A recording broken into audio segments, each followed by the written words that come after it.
কুমিল্লা ১৪ গ্রামে ৮ বাস যাত্রীকে পুড়িয়ে হত্যার মামলায় সাবেক আইজিপি শহীদুল হক ও যুগ্ম সচিব কিবরিয়া সহ ৩ জনকে ২ দিন করে রিমান্ড মঞ্জুর করেছে আদালত। দুপুরে কুমিল্লা জ্যেষ্ঠ বিচারিক হাকিম ফারহানা সুলতানার আদালতে তাদের শুনানি অনুষ্ঠিত হয়।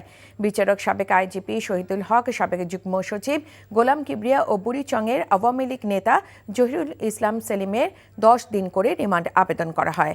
আদালত ২ দিন করে রিমান্ড মঞ্জুর করেন। ২০১৫ সালে ৩ ফেব্রুয়ারি কুমিল্লার ১৪ গ্রামে আইকন পরিবহনের একটি বাসে পেট্রোল বোমা নিক্ষেপের ঘটনায় ৮ জনের মৃত্যু হয়।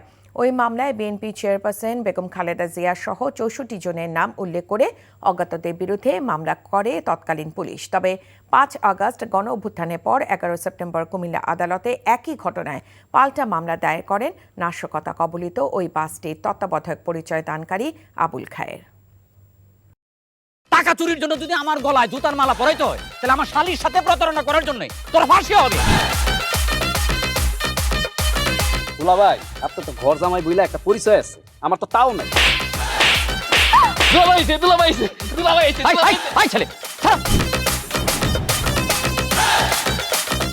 রাজনৈতিক ফ্যামিলির মেয়ে হয়ে ওই কাজ করবে।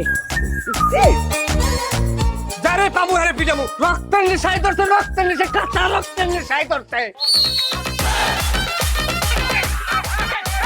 তোমার এই পলিটিক্স আমার বাম পকেটে থাকে। পাতুদের বউরে ঝামেলা পাকাই। এই বেটাই, আমি তখন বিয়ে করিনি।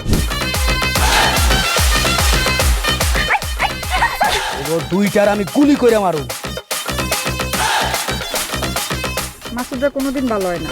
আপনার পোশাক আশাক দেখে কিন্তু আপনার তালুকদার বংশের লোক মনে হয় না আব্বা, আপনার মনে হয় যে আপনি ফকির বংশের লোক।